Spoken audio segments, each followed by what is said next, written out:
গৌৰৱ অনুভৱ কৰিছোঁ আৰু সুখী হৈছোঁ কাৰণ আজি 200তকৈ অধিক ফাৰ্ষ্ট ডিভিজনৰ মেট্ৰিকৰ ষ্টুডেণ্ট পাইছোঁ। তেখেতলোকে মেট্ৰিক পাছ কৰিছে, শিক্ষাৰ্থীৰে সকলোৱে 200তকৈ অধিক 60% লৈ পাছ কৰিছে। হাই ছেকেণ্ডেৰী পাছ কৰিছে 200তকৈ অধিক, ছেকেণ্ড ডিভিজনৰো আছে, থাৰ্ড ডিভিজনৰো আছে। আমি এইখিনিত সুখী, খুব সুখী, আমি গৌৰৱ অনুভৱ কৰিছোঁ। কিন্তু তাৰ সমান্তৰালভাৱে আমি খুব দুখী আৰু লজ্জিত হৈ আছোঁ আৰু আমি চৰকাৰখনক অনুৰোধ জনাব বিচাৰিছোঁ, তেখেতলোকে ক'ত পঢ়িব? এতিয়া মেট্ৰিক পাছ কৰিছে, এখন চৰকাৰী হায়াৰ ছেকেণ্ডেৰী স্কুল নাই ইয়াত আমাৰ পেঙেৰী বৰডুমচা অঞ্চলত। গতিকে চৰকাৰে চকু মেলি চাওক, যিসকল মেট্ৰিকত আজি ল'ৰা ছোৱালী পাছ কৰিলে ফাৰ্ষ্ট ডিভিজন, তেখেতলোকৰো এখন ভাল ভৱিষ্যত আছে, তেখেতলোকে এদিন ভাল মানুহ হ'ব। সেই গতিকে তেখেতলোকৰ মুখলৈ চাই এখন হায়াৰ ছেকেণ্ডেৰী স্থাপন কৰিব লাগে। এখন যিসকলে হায়াৰ ছেকেণ্ডেৰী পাছ কৰিছে তেখেতলোকে উচ্চ শিক্ষাৰ বাবে বহুত দূৰলৈ যাব লগা হৈছে, কিছুমানে সামৰ্থ্য হোৱা নাই, দুখীয়া ঘৰৰ ল'ৰা ছোৱালী। সেয়েহে নিজৰ অঞ্চলত পেঙেৰী বৰডুমচা অঞ্চলত এখন কলেজ স্থাপন কৰক। আমি বাৰম্বাৰ অনুৰোধ জনাইছোঁ চৰকাৰক, আমি ইয়াৰ পৰা আপোনালোকলৈ দাবী জনাইছোঁ, অতি সোনকালে 26ৰ আগত ইয়াৰ প্ৰচেছ চলাওক, অন্যথা আমাৰো অন্তৰত ক্ষোভ থাকি যাব। সেয়েহে চলিত বিজেপি চৰকাৰক অনুৰোধ জনাইছোঁ, আমাৰ বৰডুমচা পেঙেৰী যি পিছপৰা অঞ্চল, ইয়াত এখন হায়াৰ ছেকেণ্ডেৰী আৰু এখন উচ্চ শিক্ষিতৰ বাবে কলেজ লাগে।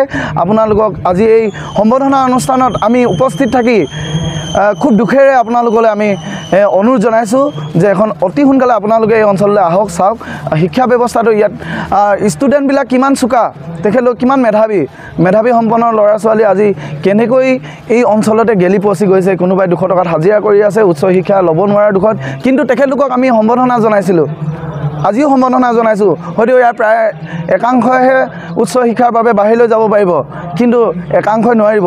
সেই গতিকে নিজৰ অঞ্চলত কলেজখন থাকিলে সকলোৱে দুখীয়া আৰু সকলো শ্ৰেণীয়ে পাৰিব। সেই গতিকে আপোনালোকে আমি বাৰম্বাৰ দাবী জনাইছোঁ, এইটো অঞ্চললৈ আহক শিক্ষামন্ত্ৰী মহোদয়, আপুনি এবাৰ চাই যাওকহি আমাৰ এই পিছপৰা অঞ্চলত কিমান মেধাসম্পন্ন শিক্ষাৰ্থী আছে আৰু কিমান যে আপোনালোকৰ শিক্ষা বিভাগটো এই অঞ্চলত পিছ পৰি আছে। শিক্ষা বিভাগটো পিছ পৰিছে, কিন্তু ষ্টুডেণ্ট কেতিয়াও মেধাৱীৰ পৰা বা তেওঁলোকৰ পাৰদৰ্শিতা বা শিক্ষা আহৰণ কৰাৰ পৰা তেওঁলোকে পিছ পৰি থকা নাই। সেই গতিকে আপোনালোকলৈ আমি শেষৰবাৰৰ বাবে অনুৰোধ জনাইছোঁ বিজেপি চৰকাৰক, আপোনালোকে এই অঞ্চললৈ আহক, অলপ শিক্ষা ব্যৱস্থাটো ইয়াত যিমান পৰিমাণে হ'ব লাগে সেয়া ব্যৱস্থা কৰি দিয়ক। ধন্যবাদ। আমি সদৌ মৰাণ ছাত্ৰ সন্থা মাৰ্ঘেৰিটা পেঙেৰী আঞ্চলিক সমিতিয়ে 2025 বৰ্ষৰ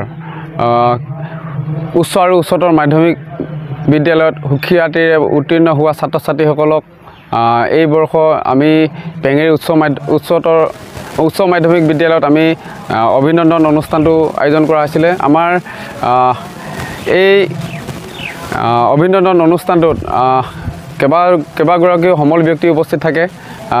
আমি প্ৰায় 80 গৰাকী ছাত্ৰ ছাত্ৰী অভিনন্দন গ্ৰহণ তেওঁলোকে কৰে আৰু তেওঁলোকক আমি অভিনন্দন জনাব পাই অতিকৈ সুখী হৈছোঁ আৰু অনাগত দিনত তেওঁলোকে এই অঞ্চলটোৰ বাবে গৌৰৱ কৰি আনিব, আমি তাকে কামনা কৰিছোঁ। তেওঁলোকে একোগৰাকী সু নাগৰিক হওক, তাকে আমি কামনা কৰিছোঁ সদৌ মৰাণ ছাত্ৰ সন্থাৰ তৰফৰ পৰা।